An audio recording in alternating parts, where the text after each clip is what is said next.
بسم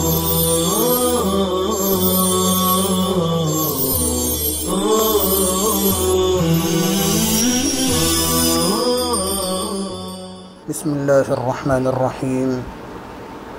الحمد لله رب العالمين والعاقبة للمتقين والصلاة والسلام على سيد الأنبياء والمرسلين نبينا محمد وعلى آله وصحبه وعلى من تبعهم بإحسان إلى يوم الدين وبعد. عزیز طلباء کرام، آج کے سبق میں ہمیں کلی ذاتی کی اقسام اور اس کی تعریفات کو سمجھنا ہے۔ گزشتہ سبق میں ہم نے کلی ذاتی کی تعریف پڑھی تھی کہ کلی ذاتی وہ کلی ہے جو اپنے افراد کی پوری حقیقت ہو یا حقیقت کا جزو ہو۔ اسی کلی ذاتی کی قسمیں اور ان کی تعریفات آج کے ہمارے سبق میں آ رہی ہیں۔ پیچھے کہیں نہ کہیں ہم اس کو سن کر کے آئے ہیں، اور ابھی بھی اگر ہم اپنے اسباق سن رہے ہوں تو اصول الشاشی، کافیہ وغیرہ کے اندر تعریفات کے ذیل میں اصطلاحات کی جو تعریفات آتی ہیں، خاص کی تعریف، عام کی تعریف، ادھر سے کافیہ میں جو ہے کلمی کی تعریف، معرب کی تعریف، یہ جو تعریفات آتی ہیں اس تعریفات کے ذیل میں کہیں نہ کہیں یہ الفاظ ہماری کانوں سے ٹکرائے ہوں گے کہ یہ لفظ بمنزلہ جنس کے ہے، یہ فصل اول ہے جس سے ان چیزوں کو نکالا، یہ فصل ثانی ہے جس سے ان چیزوں کو نکالا، وغیرہ وغیرہ۔ تو یہ جو ہم سنتے ہیں جنس اور فصل وغیرہ، یہ اسی کلی ذاتی کی اقسام ہیں۔ کلی ذاتی کی تین قسمیں ہیں: جنس، نوع اور فصل۔ جنس کس کو کہتے ہیں؟ جنس وہ کلی ذاتی ہے جو ایسے افراد پر بولی جائے جن کی حقیقتیں الگ الگ ہوں، جن کی مکمل تعریف الگ الگ ہو۔ جیسے حیوان کے انسان، بیل، بکری وغیرہ پر بولا جاتا ہے جن کی حقیقت جدا جدا ہے۔ پیچھے ہم پڑھ کر آئے ہیں انسان کی حقیقت ہے حیوان ناطق۔ پیچھے ہم کہیں شاید ہم نے سنا ہو کہ فرس کی حقیقت ہے حیوان صاہل، گدھے کی حقیقت ہے حیوان ناہق۔ تو یہ پوری تعریف ہے انسان کی حیوان ناطق، فرس کی حیوان صاہل اور گدھے کی حیوان ناہق۔ یہ ان کی مکمل تعریف ہے، جس کے اندر ہمیں ایک لفظ نظر آ رہا ہے حیوان۔ یہ حیوان کا لفظ انسان میں بھی آیا جبکہ اس کی حقیقت ناطق ہے، یہ حیوان کا لفظ فرس میں بھی آیا جبکہ اس کی پوری حقیقت حیوان صاہل ہے، یہ حیوان کا لفظ گدھے کی تعریف میں بھی آیا جبکہ اس کی حقیقت ناہق الگ ہے۔ پتہ چلا کہ تین مختلف حقیقت رکھنے والے افراد پر لفظ حیوان بولا گیا، تو یہ حیوان جنس ہے جو مختلف حقیقت رکھنے والے افراد پر بولا جاتا ہے۔ آئیے اپنی دوسری مثال سے سمجھتے ہیں۔ نحو میں ہم نے پڑھا کہ انسان کی زبان سے جو بات نکلتی ہے اس کو لفظ کہتے ہیں۔ پھر لفظ کے دو معنی ہیں، دو قسمیں ہیں، ایک موضوع اور ایک محمل۔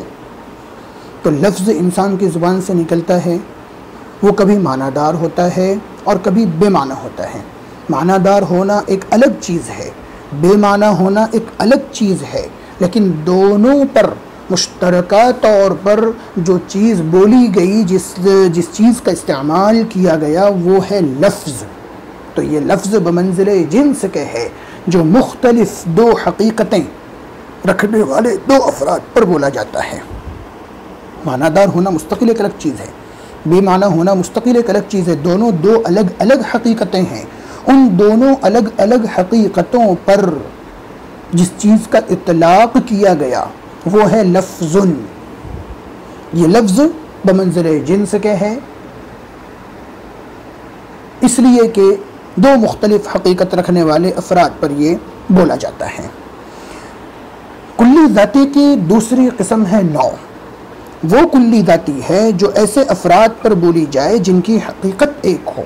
جیسے انسان، زید، عمر، بکر و خالد، ساجد وغیرہ پر بولا جاتا ہے. میں اور آپ انسان ہیں، مجھے بھی انسان کہیں گے، آپ میں سے ہر ایک کو انسان کہیں گے.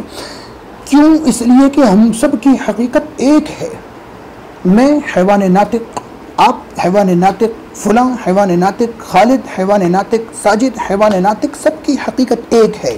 سب کے اوپر مشترکہ طور پر جو لفظ بولا جا رہا ہے وہ ہے انسان. سب کی حقیقت ایک ہے.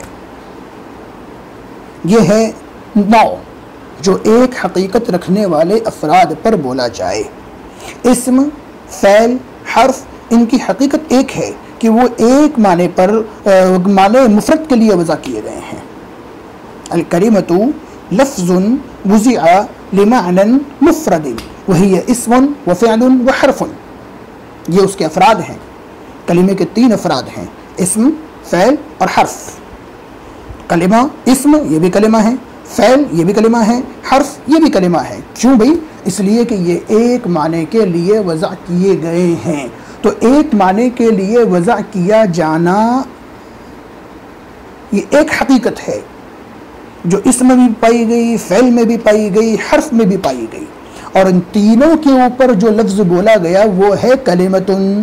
تو کلمہ بمنزلہ نوع کے ہے، جیسے انسان بمنزلہ نوع کے ہے. وہ کلی ذاتی ہے جو ایسے افراد پر بولی جائے جن کی حقیقت ایک ہو، جیسے انسان کے زید، عمر، بکر، خالد، ساجد وغیرہ پر بولا جاتا ہے جن کی حقیقت ایک ہے. فصل کس کو کہتے ہیں؟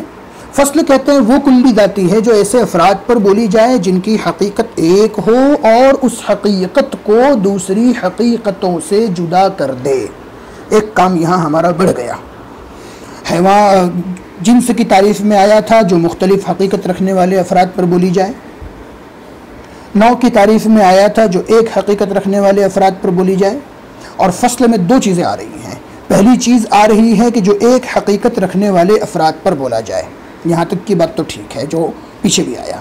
دوسری چیز جو آ رہی ہے وہ یہ ہے کہ دوسری حقیقت رکھنے والے دوسری حقیقتوں سے اس حقیقت کو الگ کرے.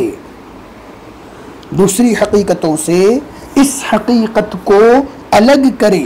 گویا کہ فصل جہاں ایک حقیقت رکھنے والے افراد پر دلالت کرتی ہے وہیں پر جس پر یہ دلالت کرے اس کو دوسروں سے جدا بھی کرتی ہے. اس لیے کہ فصل کے معنی ہی کاٹنے کے ہیں، فصل کے معنی ہی علیحدہ کرنے کے ہیں. تو اس کے 2 کام ہیں. ایک حقیقت رکھنے والے افراد پر دلالت کرنا، بولے جانا، اس کا اطلاق کیا جانا، اور دوسرا کام ہے اس حقیقت کو دیگر حقیقتوں سے جدا کرنا. یہ 2 کام ہوئے فصل کے. اس لیے ہم تعریفات میں سنتے ہیں، ہم نے نحو کی تعریف میں پڑھا تھا الکلمۃ کے بعد لفظ بمنزلہ جنس کے ہے اور وضع لمعنى بمنزلہ فصل کے ہے. اس لیے کہ لفظ کے اندر موضوع اور محمل 2 حقیقتیں شامل تھیں. وضع لمعنى نے آ کر کے محمل والی حقیقت کو الگ کر دیا اور وضع موضوع والی حقیقت کو باقی رکھا. اس کے اوپر تھوڑا سا آپ غور کریں گے تو آپ کو سمجھ میں آئے گا کہ منطق ہمیں کہاں کہاں کام آتی ہے اور ہم اس کو شعوری غیر شعوری طور پر کہاں کہاں استعمال کرتے ہیں. یہ بہت ہی عام استعمال ہونے والا فن ہے، بہت ہی عام چیز ہے. ہماری عام بول چال کے اندر بھی ہم اس کو استعمال کرتے ہیں. جب کوئی بندہ بازار جاتا ہے اور بازار سے وہ آ رہا ہوتا ہے، ہم اس کو پوچھتے ہیں کہ بھائی صاحب آپ کیا لے کر کے آ رہے ہیں، تو کبھی وہ ایک لفظ استعمال کرتا ہے کہ میں سامان لے کر آ رہا ہوں. کبھی وہ یہ استعمال کرتا ہے کہ میں سبزی لے کر آ رہا ہوں، اور کبھی وہ یہ استعمال کرتا ہے کہ میں ٹماٹر لے کر آ رہا ہوں. کیا وجہ ہے؟ کہ کبھی اس نے لفظ سامان استعمال کیا ہے، کبھی اس نے سبزی استعمال کی ہے، کبھی وہ جواب دیتا ہے میں کرانہ لے کر کے آ رہا ہوں، کبھی وہ جواب دیتا ہے کہ میں ٹماٹر لے کر کے آ رہا ہوں۔ یہ کیا فرق ہے؟ یہی فرق ہے جو بھی ہم سمجھنے جا رہے ہیں۔ جب بندہ سامان بولتا ہے تو وہ یہ کہنا چاہتا ہے کہ مختلف قسم کی چیزیں لے کر آیا ہوں، جس میں کرانہ بھی ہے، سبزی بھی ہے، یہ بھی ہے، وہ بھی ہے۔ اب ہر ایک کہاں گنوانے جائیں گے تو ایک لفظ ایسا بول دیا کہ جو ساری چیزوں کو شامل ہو گیا، سامان لے کر کے آ رہا ہوں، ختم مسئلہ۔ کبھی صرف آدمی کرانہ لے کر کے آ رہا ہوتا ہے تو وہ کہہ دیتا ہے کہ میں کرانہ لے کر کے آ رہا ہوں، جس سے سامنے والا مخاطب جو سامع ہے وہ سمجھ جاتا ہے کہ چائے پتی، شکر، دال، چاول وغیرہ لے کر کے آ رہا ہے۔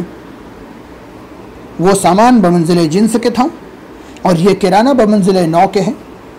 کبھی وہ کہہ دیتا ہے کہ میں سبزی لے کر کے آ رہا ہوں، یہ بمنزل نوع کے ہے، اس لیے کہ سبزی کے اندر ٹماٹر، مرچی، پیاز، کوتمیر وغیرہ ساری چیزیں شامل ہو گئی، تو یہ سبزی یہ کیا ہے؟ کہ بمنزل نوع کے ہے۔ تو یہ ہماری عام بول چال کی زبان ہے جس کو ہم عام طور پر اپنے بول چال میں استعمال کرتے ہیں، کوئی نئی چیز یہ نہیں ہے۔ اس بات کو اچھے طریقے سے ہم اپنے ذہن میں رکھیں۔ تو فصل وہ کلی ذاتی ہے جو ایسے افراد پر بولی جائے جن کی حقیقت ایک ہو اور اس حقیقت کو دوسری حقیقتوں سے جدا کر دے، جیسے ناطقن کہ زید، خالد، ساجد وغیرہ کے لیے بولا جاتا ہے جن کی حقیقت ایک ہے، اور انسان کو دوسری حقیقتوں۔ اب ظاہر سی بات ہے کہ جب لفظ ناطقن بولا جائے گا تو بیل تو ناطق نہیں، بیل حیوان تو ہے، جس طرح زید، عمر، بکر حیوان ہیں، اسی طرح بیل، بکری وغیرہ بھی حیوان ہیں، لیکن ناطق کا لفظ جب حیوان کے ساتھ لگایا گیا تو ناطق کے لفظ نے انسان کو، زید، عمر، بکر، خالد وغیرہ کو بیل، بکری، اونٹ وغیرہ سے الگ کر دیا۔ تو گویا کہ ناطق نے آ کر دو کام کیے ہیں۔ پہلا کام تو یہ کیا کہ یہ زید، عمر، بکر، خالد، ساجد وغیرہ مجھ پر اور آپ پر بولا جاتا ہے، اس لیے کہ میں اور آپ ناطق ہیں، تو ایک حقیقت رکھنے والے افراد ہیں۔ لیکن ناطق کا آنا یہ ایک حقیقت رکھنے والے افراد پر دلالت بھی کرتا ہے اور ساتھ ہی ساتھ میں مجھے اور آپ کو بیل، بکری وغیرہ سے جدا بھی کرتا ہے۔ اب تھوڑی سی ایک بات سمجھ لیں کہ میں اور آپ ناطق ہیں۔ پیچھے ہم سمجھ کر آئے ہیں کہ ناطق کے معنی ہیں عقل کامل رکھنے والا، بولنے والا نہیں، عقل کامل رکھنے والا۔ گائے، بیل، بھینس وغیرہ جتنے بھی جانور ہیں ان کے اندر عقل نہیں ہے، مجھ میں اور آپ میں عقل ہے۔ ہم حیوان ناطق کہے جاتے ہیں، صرف حیوان نہیں کہے جاتے، حیوان ناطق ہیں، عقل کامل رکھنے والی جاندار مخلوق ہے۔ ہمارا عمل، ہمارا کام، ہمارا کردار، ہمارے اخلاق یہ بھی ایسے ہی ہونے چاہیے جو ہمارے عقل مند ہونے پر دلالت کرتے ہوں، ورنہ ایسا نہ ہو کہ اللہ نے تو ہمیں حیوان ناطق بنا کر کے بھیجا اور ہم اعمال سے، کردار سے، اخلاق سے، اپنی بول چال سے، اپنی وضاقتہ سے، اپنے رہن سہن سے ایسا رویہ اور ایسا سلوک اختیار کریں کہ جس سے یہی سمجھ میں نہ آئے کہ ہم اسے ناطق سمجھیں یا غیر ناطق سمجھیں۔ وصلی اللہ وسلم علی نبینا محمد وعلی آلہ وصحبہ اجمعین۔